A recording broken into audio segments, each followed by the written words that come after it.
The third time's got to be a charm, right? Jake Paul and Tommy Fury seem like they're all set to finally throw hands in Riyadh, Saudi Arabia on Sunday. The problem child and TNT are going 8 rounds in a 185-pound catch-weight bout. The New York Post boxing reporter Jared Schwartz has spoke with both fighters and covered the pre-fight hype. And when I say covered the pre-fight hype, Jared, I feel like you've been covering this fight for about 2 years now. 2 cancellations or postponements or whatever you want to call them. Are you surprised that this fight is actually happening? Like you said, Brandon, hopefully third time's a charm. We're 2 days away from this now. I don't want to jinx it almost. I almost didn't want to speak with you and jinx it before they get in the ring. Look, these are 2 guys who've wanted to fight each other for multiple years now. There's been animosity brewing between them for years now. They've called each other out for years now. It finally seems like it's going to happen. No, I'm not surprised this is finally happening. They tried to make this happen twice before, like you said, but it broke down for different reasons. The first time Tommy Fury was injured, in sparring, so he had to pull out of that fight. The second time around, Tommy Fury just couldn't get into America due to a visa problem, and they had to postpone it that time.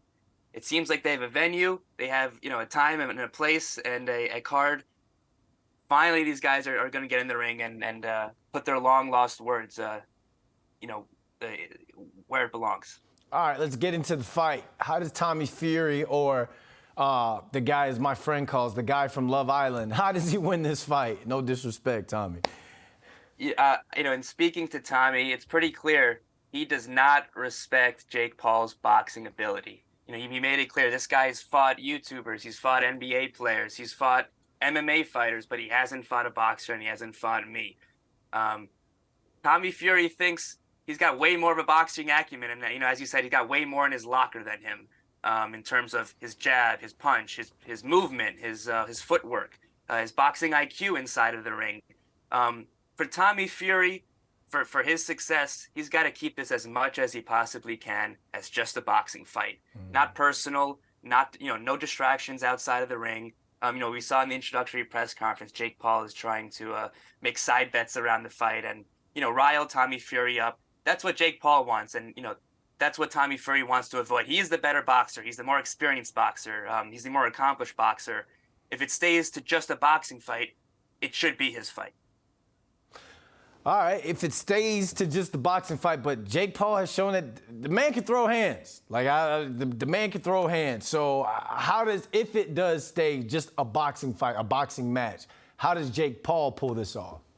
The one thing Tommy Fury said he doesn't respect much of Jake Paul's game, but the one thing he did say he has is an overhand right hand. And we've seen from Jake Paul's previous fights when he knocked out Tyron Woodley, when he knocked out Anderson Silva, he has a big right hand, and if he can catch opponents right, he can do damage with that right hand. Tommy Fury mentioned that he's stiff, he's slow, he's not a good mover inside the ring. But if Tommy Fury finds himself within that striking distance and within Jake Paul's line of fire, if you will, Jake Paul can catch him with a big right hand and do damage. So that that's kind of the big area Tommy Fury has to avoid. Almost just setting Jake Paul up for that big right hand and that big punch. All right, it goes down to this. How do you see this fight going? Look, there's going to be so many more things around this fight than the actual fight, in terms of the build-up, in terms of their entrances, in terms of whether they even make weight before the fight.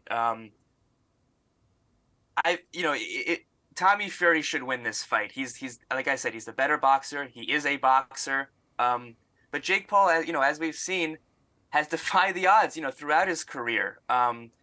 Nobody thought he would even have the record that he has so far. Nobody thought that he'd be this serious in boxing. Nobody thought that he'd want to even face a professional boxer. This is his first professional boxing fight, and I think we'll see that in the ring. I think Tommy Fury will give him a little bit of reality check, welcome into boxing, and almost, show Jake Paul that these aren't other YouTubers, these aren't other MMA fighters, these aren't, NBA players. This is boxing, these are boxers, and there's a higher level that comes along with it. Well, it all goes down on Sunday. It's the problem child versus TNT in Riyadh, Saudi Arabia. Jared, let's hope this thing goes down. Thanks for joining us. Thank you, Brandon, and hopefully we'll see you on the other side.